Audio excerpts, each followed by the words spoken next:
Eu queria estar com o cabelo igual do Jonas. Mas vamos lá. É só tu ir no cabeleireiro e cortar, ué. Eu também. O Jackson já é mais complicado. Mas tu é um careca bonito, Jackson. Tu é um careca legal, cara. Combina contigo. Obrigado. Eu vejo tuas fotos com cabelo, Jackson, eu acho que tá errado. Mas tu tá de peruca. Concordo.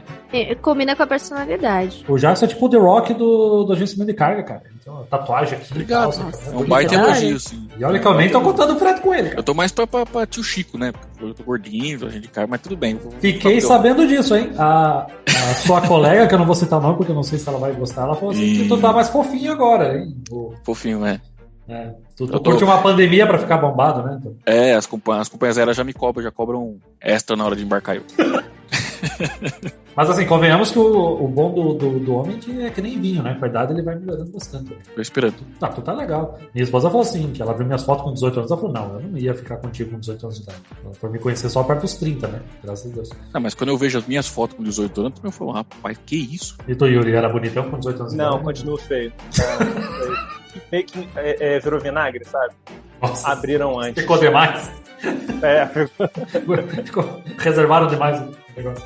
Vamos pra pauta? Eu sou o Jonas Vieira. Eu sou o Sari Santos. Eu sou Jackson Campos. Eu sou a Priscila Céspede. Eu sou o Yuri Torreão. E vamos conhecer a profissão dos executivos de vendas na agência de carga. E esse podcast está acontecendo com o apoio da DAT. A DAT é uma plataforma de comércio exterior que quer fazer com que você veja seu futuro de uma forma jamais vista antes. Para conhecer mais, acesse a legenda aqui das redes sociais ou acesse www.goldat.com.br. Consolidado de recados, pessoal. Antes de começar a pauta... Nos avalia nos agregadores de podcast, segue a gente nas redes sociais, no YouTube. Tem coisa boa no YouTube, isso deixa a gente muito feliz. E anuncie conosco, faça parte da nossa comunidade, conheça o Voicecast, vai lá visitar a gente na Intermodal. A gente vai estar muito feliz e muito ansioso.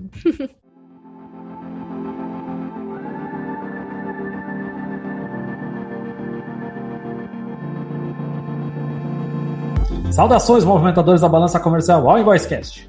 Continuamos com nossa série Profissões do Comércio Exterior para conversarmos com os executivos de vendas do agenciamento de carga, os vendedores de frete. Lembrando que já conversamos com a turma do Price no episódio 33 e a turma do Inside Sales no episódio 10. Mas vamos conhecer agora quem está com nós hoje aqui. Jackson, quem é você na fila do Me Liga semana que vem que agora eu não posso? Eu sou Jackson Campos e eu sou diretor de Relações Governamentais e Mercado Farmacêutico da AGL Cargo. Eu sou vendedor para sempre, com o nome mais bonito. Eu sou a Priscila Céspede, eu fundei a Céspede Consultoria em 2020 para ser uma vendedora de frete, representando alguns agentes de cargas que eu julgo e que fazem parte de um circuito bacana e que funciona e que é o que o cliente deseja. Meu nome é Yuri Torreão, eu sou gerente comercial, vendedor do segmento de óleo e gás da empresa DSV, também sou vendedor para sempre. Normalmente a gente começa perguntando o que a profissão faz, mas é muito óbvio, então eu vou perguntar assim, além do que faz, qual que é a diferença entre um pricing e um inside sales? Eu vou começar com o Yuri. Vamos lá, existem algumas nomenclaturas, dependendo da empresa, que a gente pode avaliar, entender melhor qual é a atividade de cada um. Por praxe, eu estou dando aqui uma visão, tá? Usualmente, que o pricing vai fazer a compra, a gente está falando aqui de compra e venda de espaço, tá? Reserva de praça. Então, o pricing ficaria responsável por fazer a compra desse espaço, a compra junto aos fornecedores de toda a cadeia logística, enquanto um inside sales atuaria nas duas pontas, fazendo a compra e a venda desses serviços. Vocês concordam com isso, Jackson? Eu concordo. Eu passei por diversas empresas, né? Eu vi todos os modelos, né? E não existe um modelo definido. Cada empresa tem um modelo próprio de forma com que trabalha pricing, inside sales e vendedor. Tem empresas, por exemplo, que o próprio inside sales faz muito trabalho de pricing. E tem empresas, inclusive, que não têm o papel do inside sales e algumas não têm o papel do vendedor. Eu acho que se mistura. Eu comecei no agenciamento pelo pricing. Em vários agentes por onde eu passei, o pricing ele tem as duas funções, tanto de comprar com os fornecedores de toda a cadeia, quanto de atender o cliente, substituindo o vendedor que está na rua. Então, ele atende o cliente ali dentro do escritório, fazendo também o papel do inside. Então, o inside e o pricing, eles são os dois braços da mesma pessoa. Dependendo da estrutura de cada agente de carga, tem só um e tem só o outro. Em suma, o inside sales ele é o suporte de venda. interno do vendedor que está na rua visitando, vendendo, enfim. E ele, enquanto ele fica ligando, mandando as cotações, fazendo feedback. O que me deixa curiosa, que talvez consiga aclarar um pouco, é a pergunta do que o pricing não faz. O pricing não faz, para eu entender um pouco em geral. Olha, o que o pricing não faz, operação. Porque basicamente tudo que for do comercial e o que diz respeito ao comercial interno dentro do escritório, o pricing também vai acabar sendo envolvido e vai acabar sobrando alguma coisa para ele. Então, o pricing ele vai desenvolver o volume que o vendedor traz, ele vai desenvolver esse volume junto aos armadores, vai apresentar, vai negociar para cada rota, ele vai desenvolver os agentes de carga, tanto para importação quanto para expo. Às vezes a gente está falando de um routing order, então é o pricing que vai também desenvolver novos parceiros que vão trazer embarques de lá de fora num modelo com o pagamento prepaid, entendeu? Desenvolve negócios e mete pressão em vocês vendedores, é isso então? Desenvolve negócio e depois fala, e aí, não vai fechar? E essa daqui não vai trazer? Como é que ficou? Porque eles também têm, dentro de toda a operação que eles fizeram ali de compra e de venda, eles também têm uma métrica na qual eles estão sendo submetidos. Existem metas a serem cumpridas? Tudo que você fala em venda, em qualquer aspecto que seja da venda, existem metas a serem cumpridas. E no agenciamento não é diferente. O nível de sanidade mental é uma meta? O nível de sanidade mental não entra como meta e ele nunca vai ser avaliado. Tem que entrar, né, galera? Você só tem que vender. E comprar barato e vender caro. No final das contas é isso, tá? Existem algumas áreas também, algumas empresas, que existe uma área chamada de produto. Então é uma área produto / price, que é uma área que compra. Essa área consolida todas as informações das empresas, dependendo se a empresa comportar ou existir essa área dentro dela, ela usualmente compra e fazem compras consolidadas. Então ela vai olhar todas as suas filiais, todos os negócios que estão rodando, vão ao mercado, aos armadores, às companhias aéreas, para fazerem compras mais assertivas e compras com volume maior. Yuri, eu tenho que perguntar uma coisa que me irrita. Uma coisa muito besta, mas que me irrita. Se nós prestamos serviço, por que vocês chamam de produto, cara? Produto à área ou produto que é vendido? Você tem resposta para as duas. Sempre vou ter uma resposta, Jonas. O produto da área, por exemplo, o produto aéreo, mas é um serviço. Eles funcionam como produtos lá dentro. Aqui eu vou dar um exemplo, informação conhecida e pública.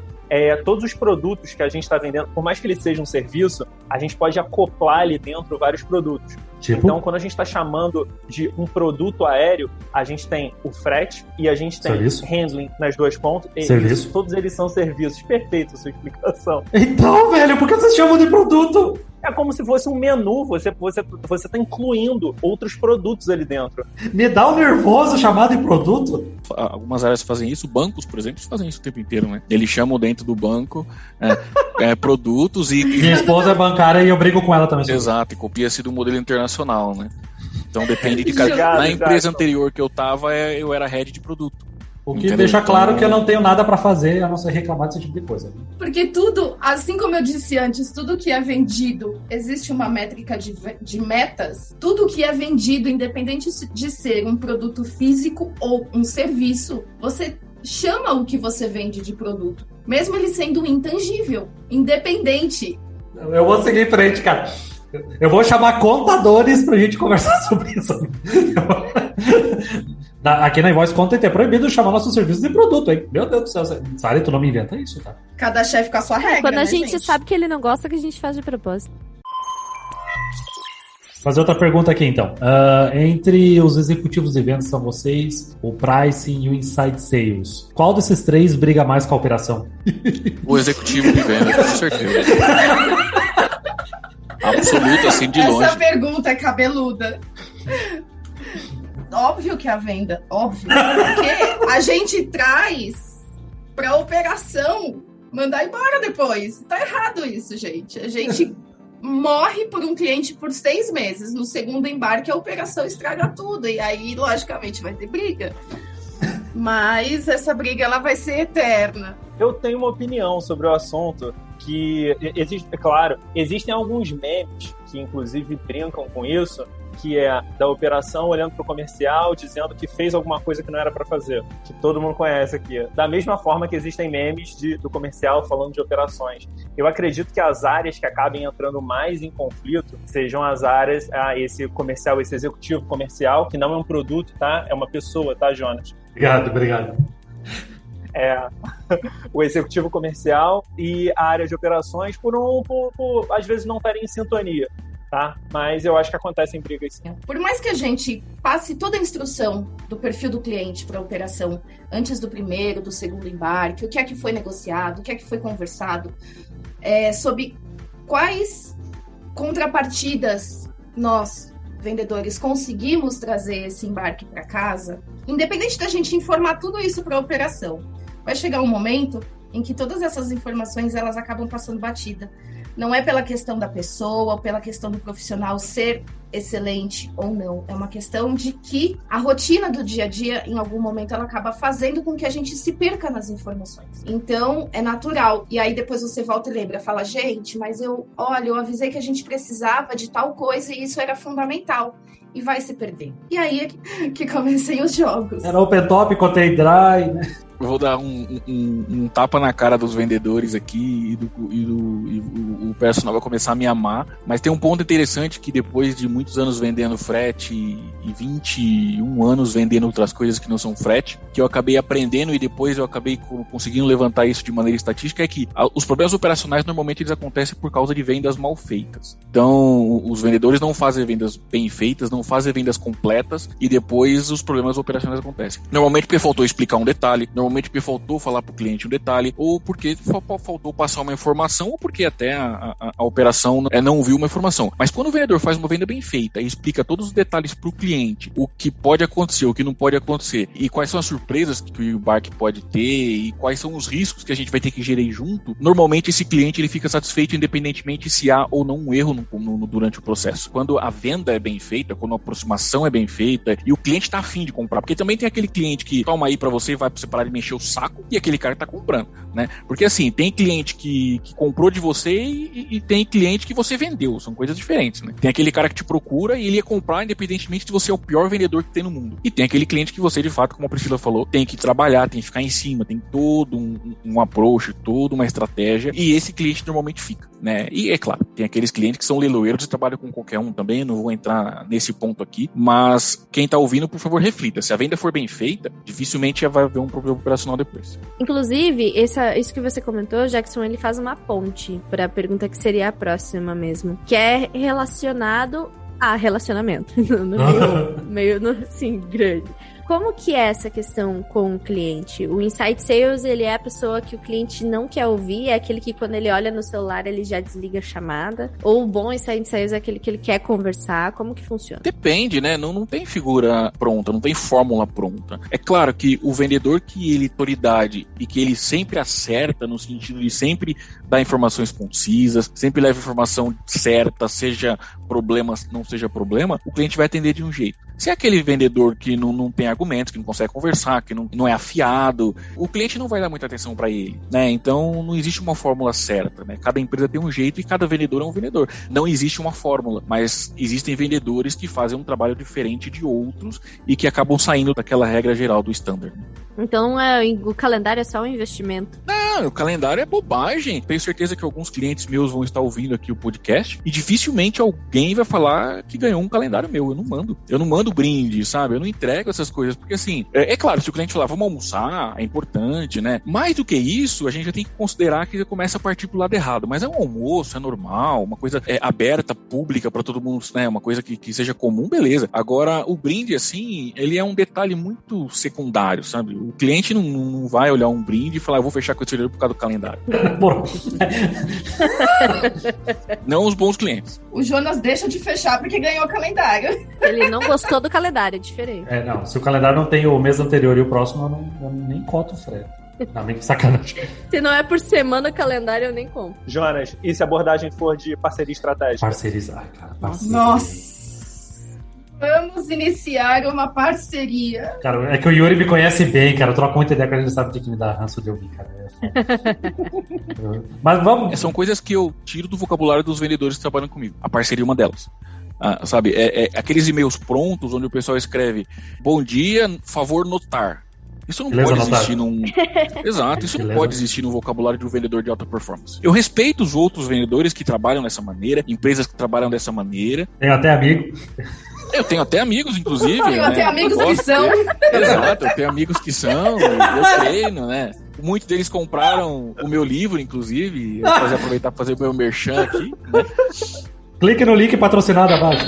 O importante esse vai ser o cara que vai, quando não fechar uma carga, ele vai botar a culpa em alguma coisa. Na verdade, quando o vendedor não fecha a carga, normalmente a culpa é dele. A culpa não é dos outros, não é do governo, não é do cliente, não é do price que comprou mal. Não, a culpa é dele, ele não soube vender. Entendeu? Porque quem sabe vender, vende o que tem. Pode ser um free time porcaria, pode ser uma rota ruim. Se você atender o cliente e for aquilo que o cliente precisa sem mentir, sem fazer nada errado, ele vende.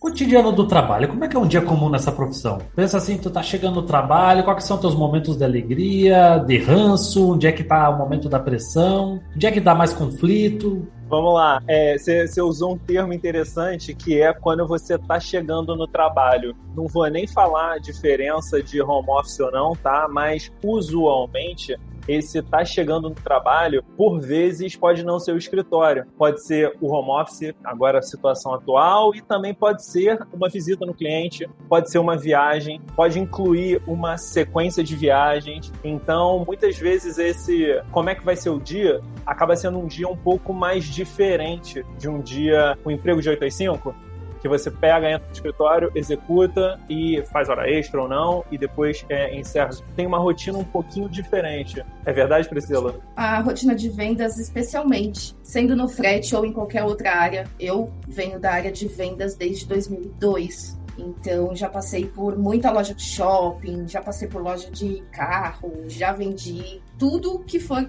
imaginável, menos os ilícitos, até chegar no comercial do agenciamento. Nunca na minha vida eu tive um dia igual ao outro dentro de uma casa de venda. Nunca. A rotina de venda, ela nunca é igual. Isso é bom ou é ruim? Olha, para quem tem a velocidade como a minha, isso é maravilhoso, porque não me deixa na rotina, não me deixa dentro da mesma coisa que eu vou ter um troço. Eu sou muito agitada, eu sou muito acelerada. E quanto mais coisas diferentes e mais desafios eu tiver no meu dia, nossa, mais tarde o meu dia de trabalho vai terminar. E mais satisfeita quando ele terminar eu vou ficar. Então eu acho que isso é bem típico da rotina comercial. Não é pra qualquer um, né? Não é. Eu acho que tem que gostar. Tem um ponto aí que é a pessoa gostar e aceitar que vai ser um dia um pouquinho mais dinâmico do que o normal. Dinâmico é uma palavra bonita. Claro, alguma reunião que é desmarcada em cima da hora, ou alguma reunião que você é solicitado em algum dia que você tinha aquele dia planejado.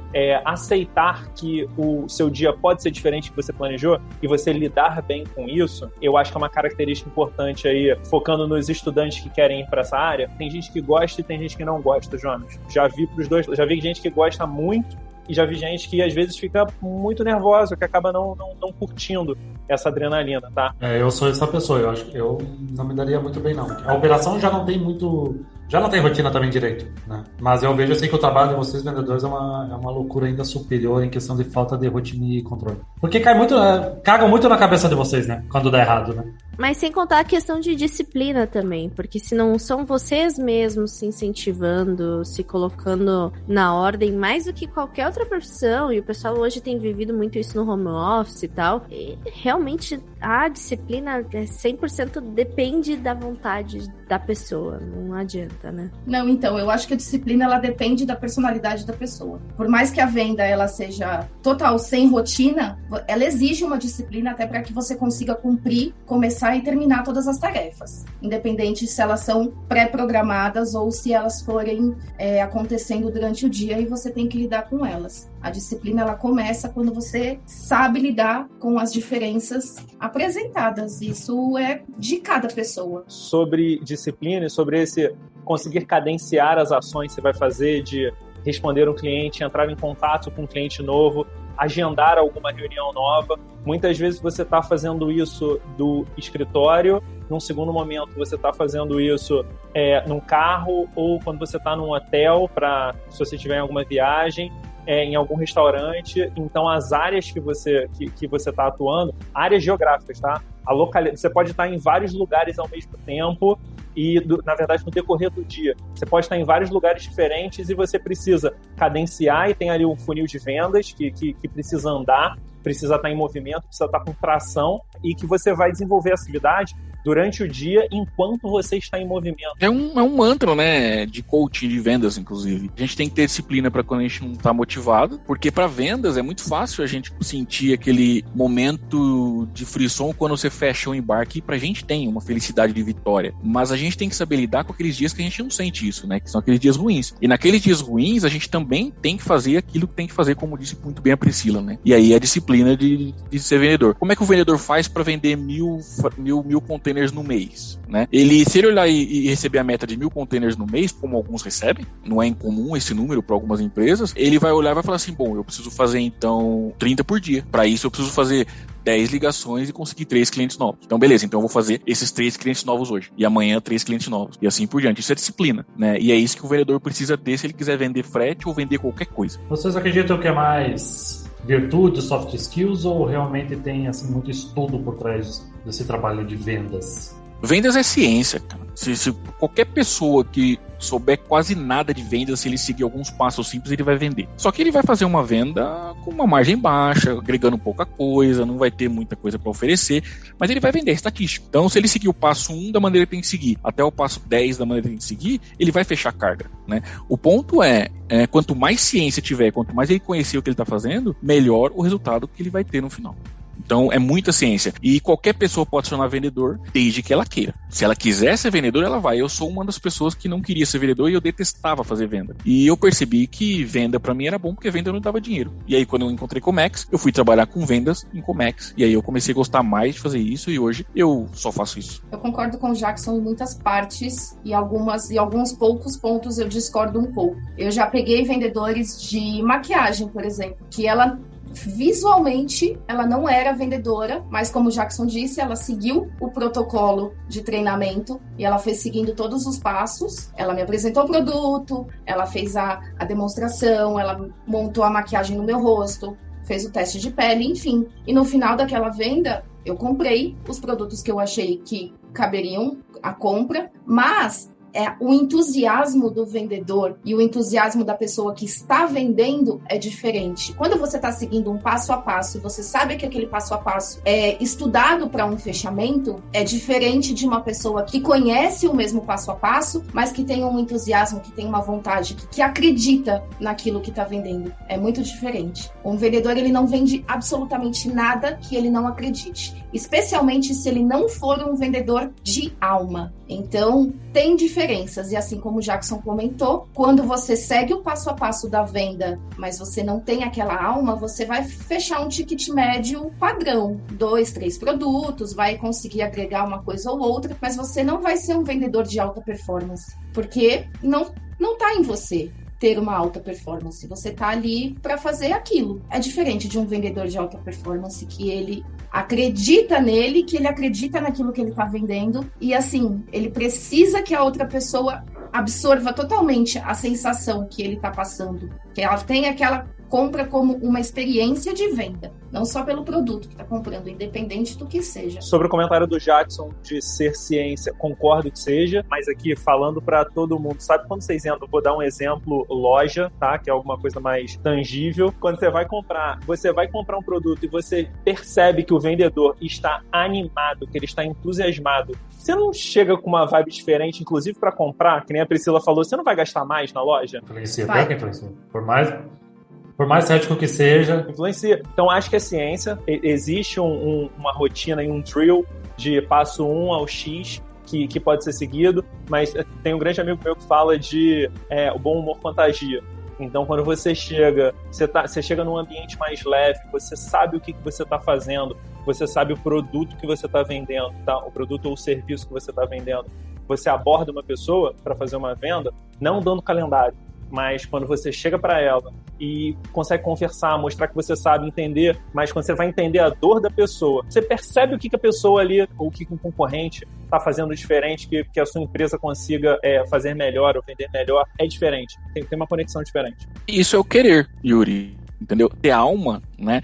Ter alma, fazer venda com alma ou vender com esse entusiasmo, bom humor é o querer, porque todo o resto você ensina. Isso você não ensina, né? Você não ensina atitude. Então não tem como eu ensinar o vendedor que ele tem que ter atitude de pegar o telefone e ligar. Isso você não ensina. O resto todo é possível de ensinar. Por isso que eu disse que você tem os passos, qualquer pessoa pode se tornar vendedora desde que queira. E querer é isso que você está dizendo. Discordo só de um pontinho. Eu acho que dá para ensinar isso, principalmente com exemplo. Não, total. Exemplo é a melhor coisa. Ok, a parte de vender, muitas vezes a gente sabe que a venda do comércio exterior é uma coisa única, mas o sentimento, a questão venda ou não venda, quem já vendeu consegue diferenciar. E, gente, eu já vi pessoas que tentaram todos os passos e não conseguiam. Eu questiono, será mesmo que é uma questão de técnica, tudo mais? Não é um 70% conhecimento e uns 30% dom, de certa forma? Não sei se dom é a melhor palavra. Se ela fez todos os passos e não acertou nada, ela tá fazendo uma coisa errada. Ou com a pessoa errada. Eu, como quem foi do operacional, posso acrescentar o seguinte. Tive vendedores que tentaram me vender frete, por exemplo, que faziam essa cartilha bonitinha para vender,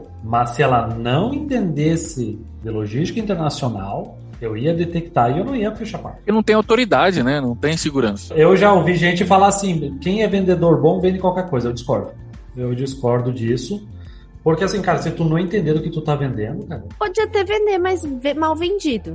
A pessoa vai desistir depois. Tu vai falar com o comprador que entende do que tá comprando, não vai casar, cara. Eu tenho uma experiência com o agenciamento que cabe justamente nisso que a gente tá falando sobre o vendedor bom e o que segue o passo a passo. Vamos entrar em histórias, então. A gente quer isso. Vamos lá, nas histórias. Eu cheguei no agenciamento até um pouco tarde.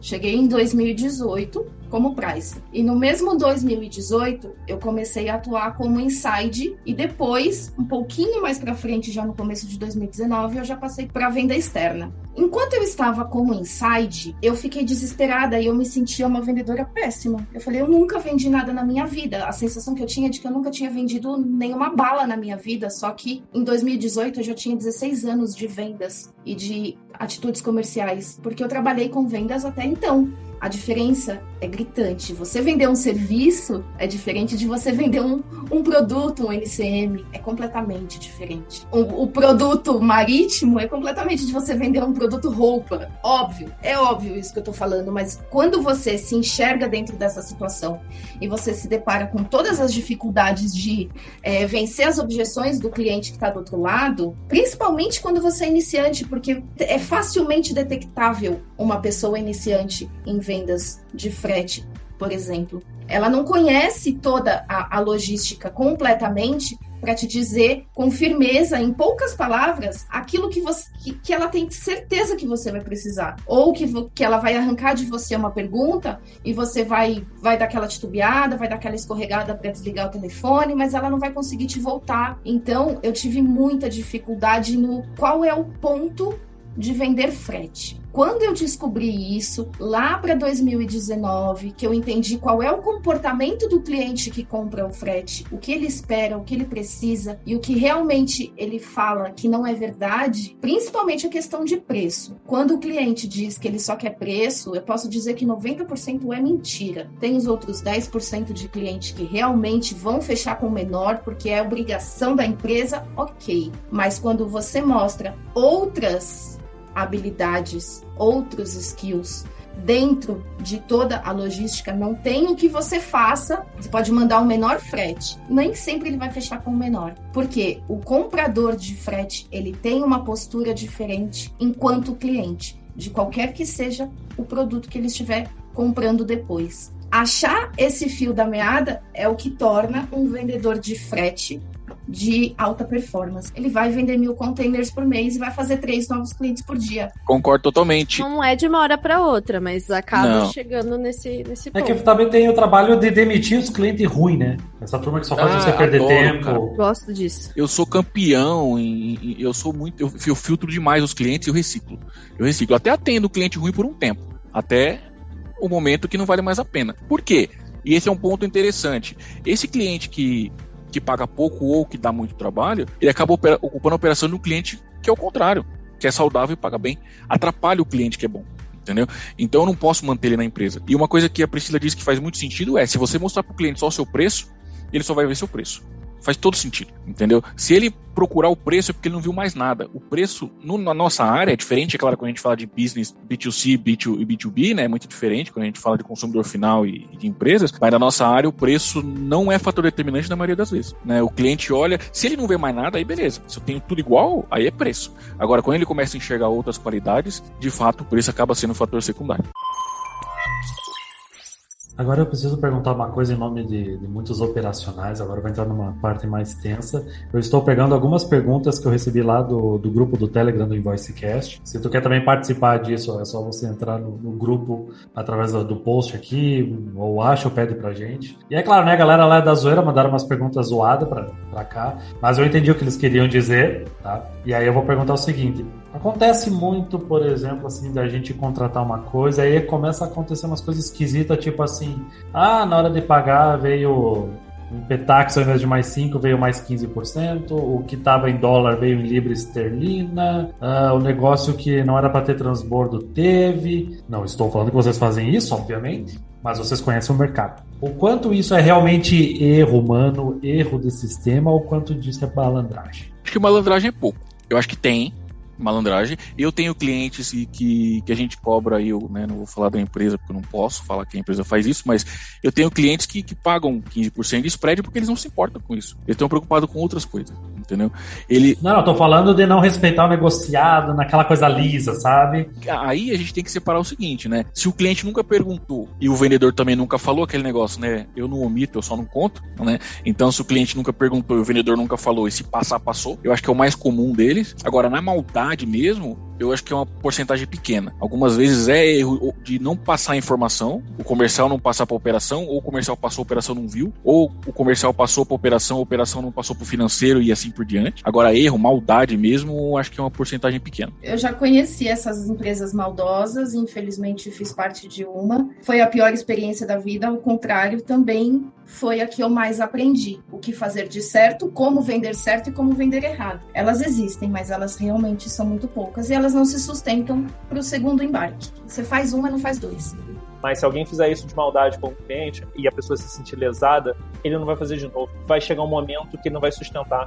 Não tem lastro uma pessoa dessa. Em outras empresas, o nome dela, felizmente, não dura. Entendi. Vocês viram mais empresas, digamos, com uma política de maldade ou pessoas com a maldade?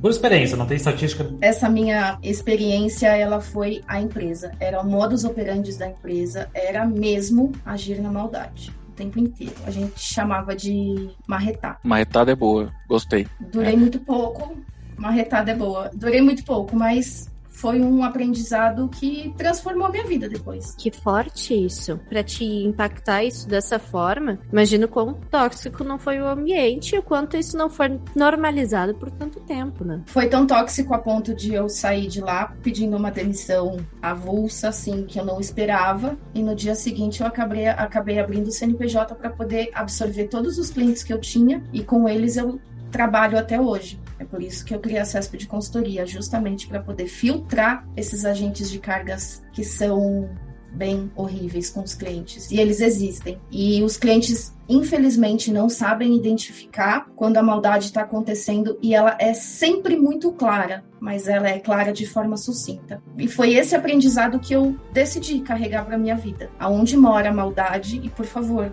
não caia nela. As empresas que eu passei, elas não tinham nenhuma delas políticas nesse sentido. O que tinha é o seguinte, eu acho que aqui é um ponto interessante. O spread da empresa é 9%. É 9% e pronto. Quem quer, quem não quer, não trabalha com ela. Só que o vendedor, na hora de fechar, ele fala pro cliente que vai arrumar 3%, 5%, etc. E depois o financeiro fala, não, aqui é 9% e pronto. Não vai ter 3%, porque a política da empresa é 9%. Entendeu? Então, tem empresas que têm políticas muito financeiras, muito rígidas e muito diretas, que nem sempre o vendedor passa isso pra frente, ou às vezes o vendedor acha que vai conseguir uma exceção e não consegue. Agora, a empresa em si ser maldosa, não. O ponto é que chega lá, o financeiro fala não e pronto, porque aqui é 9%. Você não pediu autorização, e se você pediu, não tive autorização, porque é 9%. Aí o cliente acaba ficando na mão, porque ele esperava que fosse 3%. Ou ainda, né, o cliente não faz essa pergunta. Não estou dizendo que o cliente precisa perguntar sempre, porque a vítima nunca pode ser culpada, e eu acho que nesse caso seria vítima. O cliente não faz a pergunta, chega lá 9% e ele não quer pagar, mas ele também não perguntou. É o lance da demurrage, né? Não negociou na hora de fechar, depois como é que você cobra demurrage lá na frente, e aí tem termo de demurrage, etc. Então, esse é o ponto, sabe? Algumas empresas falam, eu vou trabalhar desse jeito e pronto. Essa é a minha regra, entendeu? E eu tenho algumas regras também aqui, assim como outras empresas que eu passei, tinham regras bem específicas, e inclusive os donos da empresa, não aqui, mas em outras empresas, eu olhar e falar, não, esse negócio eu não quero, não vale a pena para minha empresa, não paga nem o papel que eu vou imprimir para fazer esse trabalho. Então é bem comum também. E aí vai na estratégia comercial de cada empresa. Eu, felizmente, tive ótimas referências profissionais, aí respondendo, as pessoas que estavam do meu lado, acima, que eu estava me espelhando, sempre me mostraram o jeito correto de se fazer negócio. Então, eu fiquei pensando se tinha algum exemplo, só de ter ouvido no mercado. Mas, infelizmente, isso existe. Felizmente, dura pouco. Tem seus dias contados, é o tempo de pagar a primeira fatura. E que o cliente, infelizmente, quando esse tipo de prática acontece com um agente de carga, que eu chamo de carniceiro, porque é um trabalho carniça, é um trabalho sujo. Ele tem que pagar a fatura, infelizmente, ele acaba virando refém do cara que ele confiou, da empresa que ele confiou para dar a carga dele e cuidar do cliente dele. E também de cuidar do caixa que ele tem, porque ele, sendo importador ou exportador, ele tem uma venda, ele tem um budget ali pronto para aquilo e que ele contou com aquilo até o final. Então, quando ele cai na mão de um carniceiro desses, infelizmente ele acaba se tornando refém da fatura. Enquanto ele não pagar,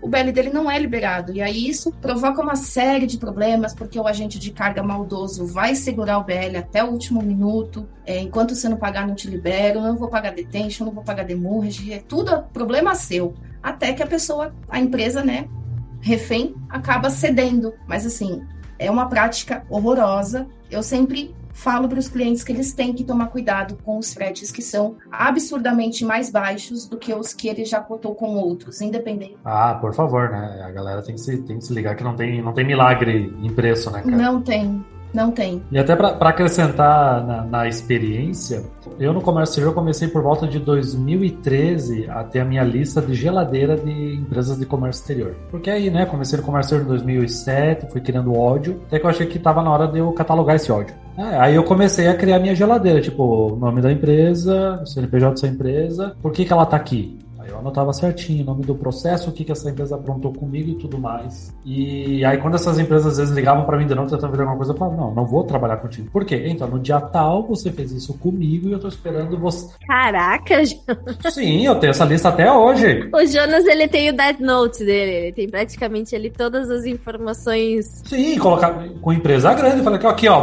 você aumentou o valor da minha demurge aqui, tu não respeitou, eu tive que pagar porque a carga era necessária, tu tá me devendo esse excedente aqui, então eu só volto a falar contigo se tu me devolver esse dinheiro. Aí vinha o cara, não, mas vamos abater aí no preço da próxima cotação. Não. Primeiro tu vai devolver o dinheiro pra depois fazer.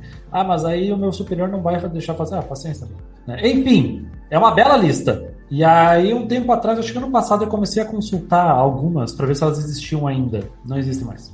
Principalmente a agente de carga. Não existem mais. Olha que eu acho que nem sempre só fecharam, viu? Às vezes eles podem só ter trocado de CNPJ porque o nome já estava queimado. Vide essa prática. Por isso que eu perguntei, sabe, se é mais empresas ou pessoas até, né? Porque, sim, também acontece, né? E aí a gente decora o nome também, porque o ódio faz a gente decorar o nome das pessoas também. Das pessoas também. Que às vezes não tem culpa, a gente tem que tomar esse cuidado também.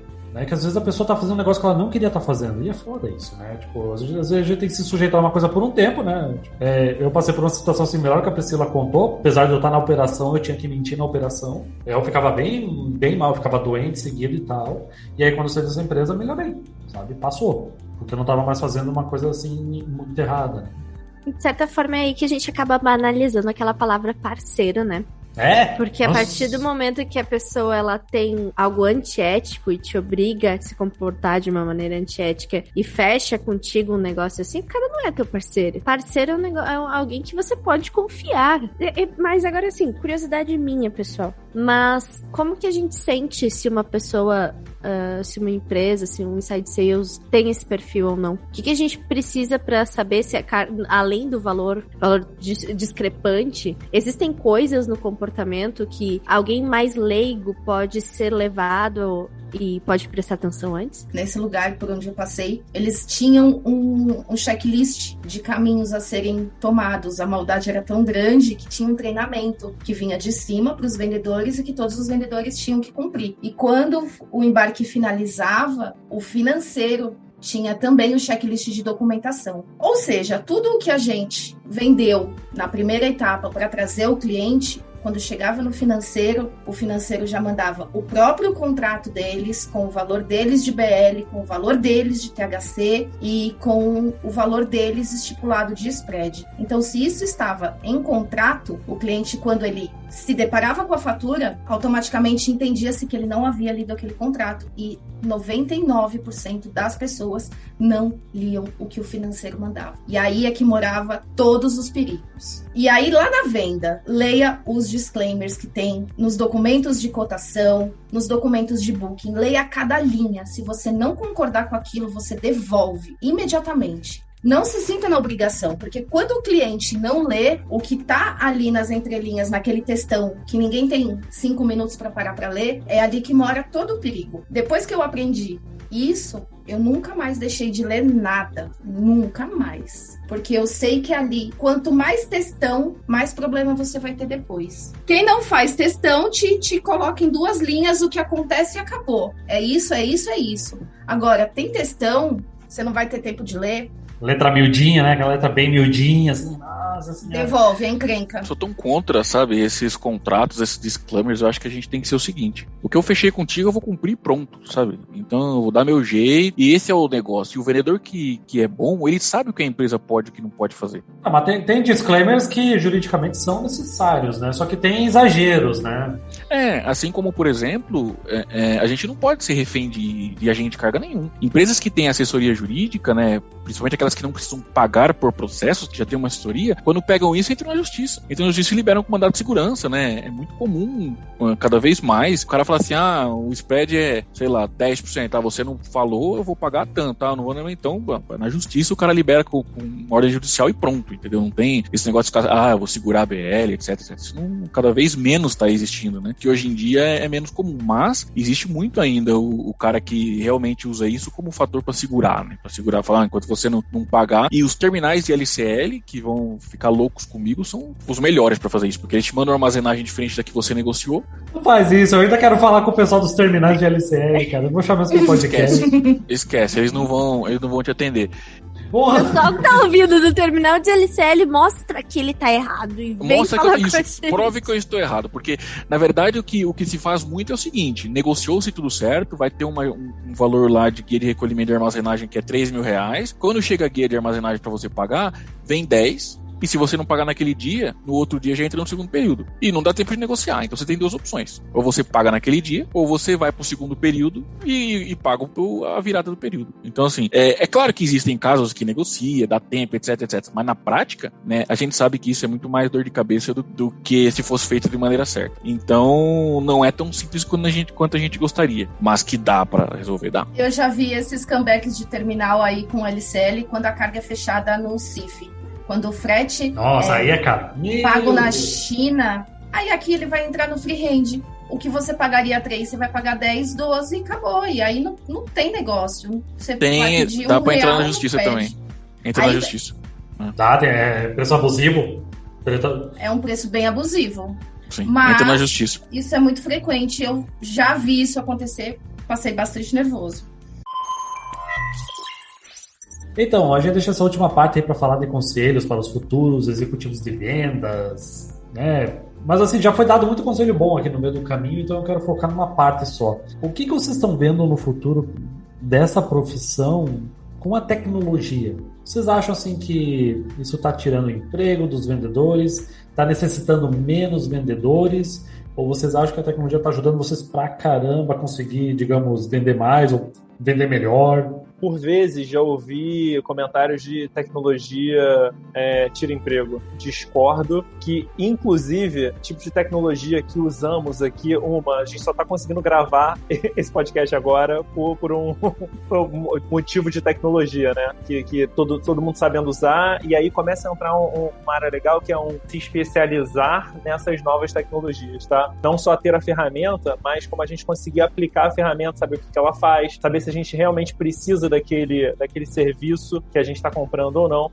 Como gerente comercial, Eu queria, inclusive, se fosse possível, que a gente tivesse muito mais vendedores e cada vez mais vendedores, assim, no mercado, pessoas que, não especificamente da minha empresa, mas pessoas querendo vender, porque tá chegando uma hora, eu tenho visto cada vez menos pessoas se interessando por essa área. Então, tem algumas áreas específicas aí que tecnologia ajuda e muito na hora de qualificação de venda, na hora que você inicia uma prospecção, você saber o que seu cliente quer, saber o que ele precisa. Pode investir em tecnologia. Tem um pessoal conhecidos nossos que falam muito de juntar a nossa área técnica com aplicação de tecnologia, aplicação de seja inteligência artificial ou outros softwares que a gente possa utilizar. Cai pra dentro, estuda muito. Eu acho que a tecnologia não vai atrapalhar a nossa área no dia a dia, vendas. Eu acho que vai atrapalhar o vendedor que não se adaptar a ela. O vendedor que não olhar para ela, que não se adaptar às novas tendências, que não olhar o que o mercado faz e entender que a tecnologia vai servir para algumas pessoas e para algumas pessoas não. E vai ter, inclusive, clientes, né, importadores e exportadores que vão voltar a procurar vendedores por causa das experiências com essas tecnologias, né, que às vezes são muito boas, às vezes são muito ruins. Sendo muito, muito franco, não me preocupam não. Tô bem, por enquanto, bem tranquilo em relação a isso. Olha, eu vou dizer a mesma coisa.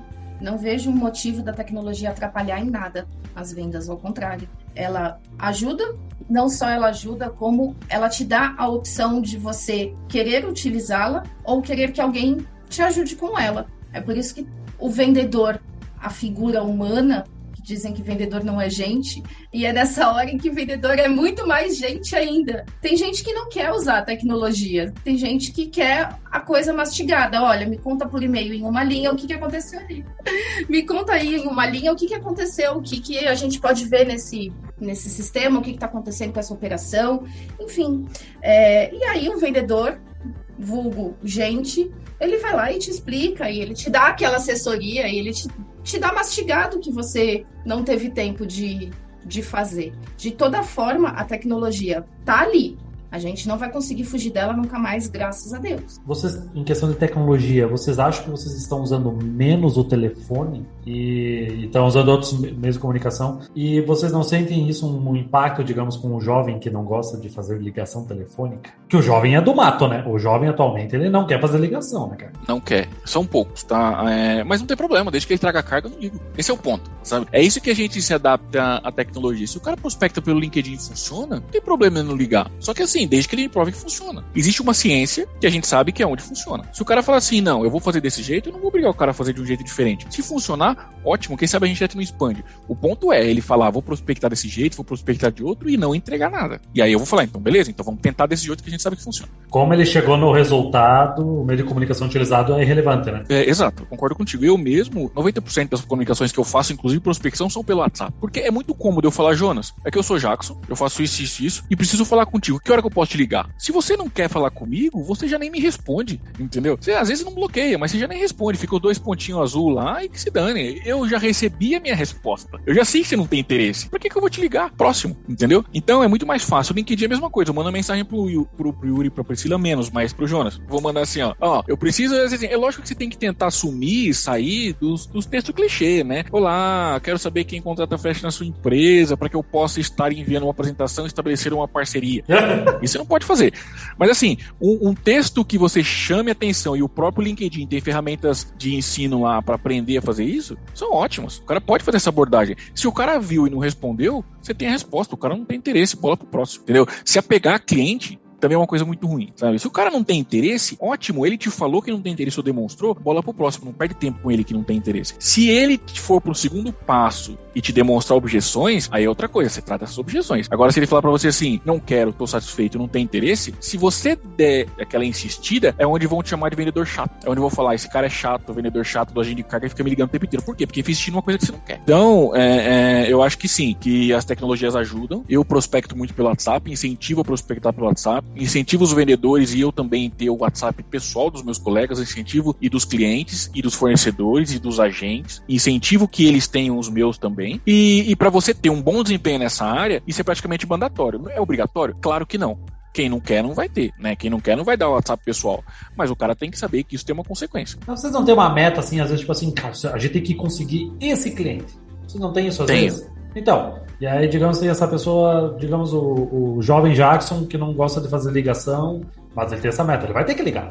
Se, digamos, o WhatsApp não funcionar e o LinkedIn, né? Vai, mas aí a gente tem que analisar algumas coisas. O gestor dele tem que ver se ele é a pessoa certa para atender aquele cliente. Porque essas contas que normalmente elas são muito específicas, você não dá para um cara que está começando, com todo o respeito a quem está começando, tá, pessoal? Não me entenda mal, não é isso. É que existem experiências que a gente tem que entregar para pessoas experientes. O gestor tem que saber disso. E o gestor tem que saber também a dar o direcionamento para este vendedor, para ele entender qual que é o caminho que ele tem que seguir. É muito comum, eu que faço relações governamentais, falar com políticos ou com pessoas de influência na mídia ou da Receita, alguma coisa assim, pelo WhatsApp. E aí eu não vou ligar no celular do cara no meio do dia. Às vezes o cara tá dando uma entrevista pra Globo, entendeu? Como é que eu vou ligar pro celular do cara no meio do dia? Agora, uma pessoa que tá comprando frete e ela tá ali pra comprar frete, pessoal, não se esqueça, eu vou repetir aqui, como eu já falei mais de uma vez em outros lugares, eu vendo frete e você compra frete. Eu tenho obrigação de vender e você tem obrigação de comprar. Quer dizer que você tem obrigação de me atender, indiretamente ou diretamente. A pessoa que tá ali pra comprar frete, ela pode receber uma ligação. Então, se essa empresa, Jonas, é uma empresa muito foco, que a gente chama de target, né, que eu também não gosto mais, ok, um cliente target pra minha empresa, eu vou ter que abordar de maneira correta. Então, o WhatsApp pode ser um jeito, e se o cara não responde, aí sim, essa empresa eu tenho interesse nela, por quê? Por causa disso. Se ela for relevante, aí eu posso ligar pro cara. Falar, ó, te mandei uma mensagem no WhatsApp aí, eu vi que você visualizou, mas com uma rotina é louca pra todo mundo, eu decidi te ligar. Pelo menos tem que receber um não e o porquê do não, né? Aí se for muito target, eu tenho algumas dessas, tá? Porque assim, eu atendo as farmacêuticas, né? Meu target, as top 10 do Brasil. Bom, mas olha que fácil, as top 10 são os meus targets. Eu querendo ou não, eu gostando ou não. Dessas top 10, acho que metade tá na empresa do Yuri. Dessas top 10, eu atendo a metade que não tá na empresa do Yuri, entendeu? Então, qual que é o meu trabalho? Independentemente se eu gosto, se eu quero, ou se o bid é fechado lá fora, ou se é CIF, ou se é amigo do dono, ou etc, qual seja a desculpa, eu tenho que tratar e tem que dar um jeito de fazer com que o cliente se interesse pela minha empresa, entendeu? Mas aí é uma abordagem diferente, não é uma abordagem do dia a dia do vendedor, do agenciamento. O Jackson usou um termo que é comumente compartilhado aí da pessoa ser, abre aspas, o vendedor chato. Ah, redundância? Sacanagem, tô brincando. Perguntaram até se é gente, pô, não sei mais. Existe um modelo que eu acho, e assim, opinião, quando as pessoas falam, é minha opinião pessoal, dessa área tá migrando para um modelo de consultor. A pessoa que vai estar ali só vendendo, fazendo a oferta específica, talvez esse pessoal migre para uma área mais de consultoria. Eu estou falando consultoria empresa, tá? Aqui o CNPJ específico. Mas dele conseguir entender qual que é o problema da cadeia, onde que tem algum defeito ou não, para que isso não se torne comoditizado, tá? Que a gente não sirva aí, não vire o produto, que nem a gente está falando. Então, existem algumas também dicas aí aos futuros vendedores de começar a entender o problema inteiro, para não ser esse cara chato, chegar no final do dia e falarem que você é o vendedor chato da história. Poxa, mas agora continuando a sua fala, nem sempre o vendedor, ele tá só sendo um vendedor chato ou fazendo um papel de vendedor chato, cujo papel dele é vendedor que não é gente. Muitas vezes o próprio cliente, em tantas ligações, por exemplo, se a gente for falar de prospecção ou de contato já um pouco mais para frente. Quando o cliente não quer atender uma ligação, mas mesmo assim ele atende e ele quer se desfazer daquela ligação, o vendedor ele vai entrar com o script dele ali, ele vai fazer as perguntas que ele tem que fazer e tentar tirar o máximo possível do cliente. E o cliente vai ficar uma barreira. Então, nem sempre o vendedor só está sendo chato. Eu acho que existem momentos em que isso pode acontecer, existem cenários propícios para o vendedor parecer ser chato, mas nem sempre isso acontece por parte só do próprio vendedor. É verdade, isso é falta de transparência mesmo. Tipo assim, não, eu não quero frete teu. Por que não? Por causa disso. Cara, tu poupou o tempo de muita gente nessa conversa. Pô, e o que eu posso fazer para reverter essa opinião ou esse fato? Não, tu não pode fazer nada, cara. Não quero, já tô trabalhando com outros. Beleza, segue a vida, vai pro próximo.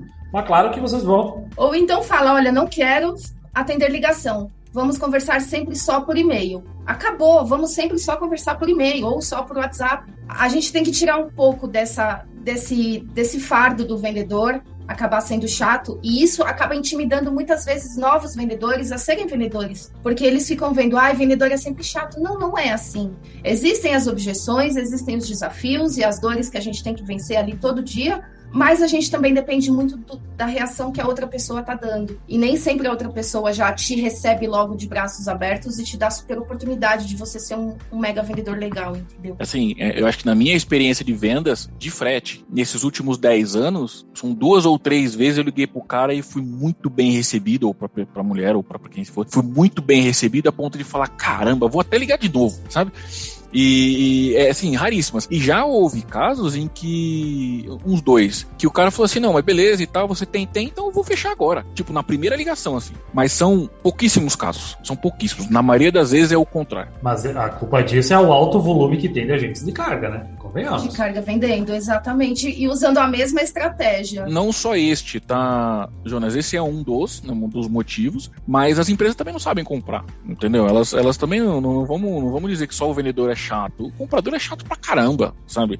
E assim, a gente tem que se adaptar a eles e é o nosso trabalho. A nossa empresa tem que estar aqui pra atendê-los. Então assim, não interessa se a sua empresa quer que seja A, B ou C. Se eu concordei em fazer, a minha obrigação é entregar. Bom, a partir do momento que eu falei pra você assim, eu vou entregar a operação do jeito que você quer, eu tenho que fazer. A gente sabe que os compradores são chatos, que eles também têm os pontos deles, e nós temos a obrigação de nos adaptarmos a isso. Faz parte da nossa rotina, faz parte do ser venda, né, do ser vendedor. Então, a empresa que não quer se adaptar, tudo bem, ela tem o nicho dela, ela vai atender aquele nicho lá, que é específico, etc.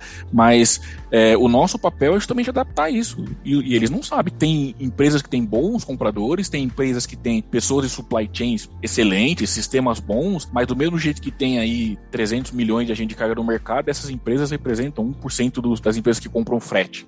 Essas que são mais bem preparadas para comprar de verdade o frete. Eu sou a pessoa que, se o Jackson vier falar comigo de frete de novo, eu vou correr dele veementemente por um motivo. Se ele me procurar para vender frete, eu vou comprar. É impossível não comprar frete com ele, cara. Às vezes, eu tentei correr muito. Todas as vezes que eu fechei frete com ele, eu tentei correr antes, mas não deu. O cara convence. Ele te leva ali, ó. E assim, vou falar bem agora mais um pouco, porque o que ele vende é o que ele vai fazer no final, ele vai segurar a operação para manter aquilo, e é isso mesmo. E assim, quando a gente se depara com esse tipo de vendedor, pelo menos para mim, isso só me engrandece mais ainda, para olhar e falar, caramba, que bom que eu tenho essa pessoa para me ajudar em algum momento, e que bom que eu tenho esse espelho. E as pessoas realmente absorvem isso da gente. Nem sempre os clientes correm de você só porque não querem, tá? Às vezes é porque ele sabe que ele vai se render. Mas, Priscila, agradeço de verdade, de coração mesmo. E eu não acho que tenha sido nenhum favor e nenhum grande mérito. Eu acho que assim, a obrigação seria que todo mundo fizesse desse jeito, né? Eu procurei para te vender aquilo que eu sei que eu vou entregar e aquilo que eu sei que de fato eu sou especialista. Aí é que tá, né? Porque todo mundo te liga pra falar que é especialista. Ah, então, sim. Nossa senhora. Então, aí é outra. Especialista em fármaco, painel solar, agronegócio, construção civil. Ah, pelo amor de Deus, quem enganar quem, cara? Exato. Agora eu vou fazer o quê? Eu vou ligar pra um cliente do Yuri, que é o Oil e Gas, e falar pro cara assim, eu sou especialista em óleo e gás. Eu não sou especialista. Eu tenho uma noção? Eu tenho. Por que eu tenho uma noção? Porque eu escrevo, porque eu leio, porque eu dou aula, porque isso, por causa daquilo. Agora falar assim, já fez uma operação de óleo e gás? Nunca fiz uma operação, tenho vontade mais de aprender, mas não sei. Entendeu? Agora, se falar de um tipo específico de mercado, esse tipo eu domino. Então, nesse eu tenho certeza que eu entrego. Isso aí, pessoal. Foi um bate-papo bem sincero e bem claro pra gente poder identificar tanto o que é certo, o que é errado, o que faz, o que não faz e como fugir de algumas armadilhas. Então, se você curtiu e chegou até aqui, curte esse episódio. Eu tenho problema com essa palavra, né, Jonas? Episódio. Curte ele, independente do que você entendeu ou como você fala. Joga aí como você pronuncia essa palavra também nos comentários. Conta pra gente as suas experiências com o vendedor, pessoal do comercial, como tem sido, o que você gostaria que pudesse ser feito pra melhorar. Se a empresa quer fazer parte do projeto, já sabe, a gente já contou. E o grupo do Telegram, esperamos vocês lá para trocar fotos de cachorrinho e de gatinho e de navio com container danificado. É isso aí, pessoal. Um grande abraço, um beijo e até lá. Tchau. Tchau, gente. Tchau, pessoal. Tchau, pessoal. Obrigada por ter aqui. Adorei.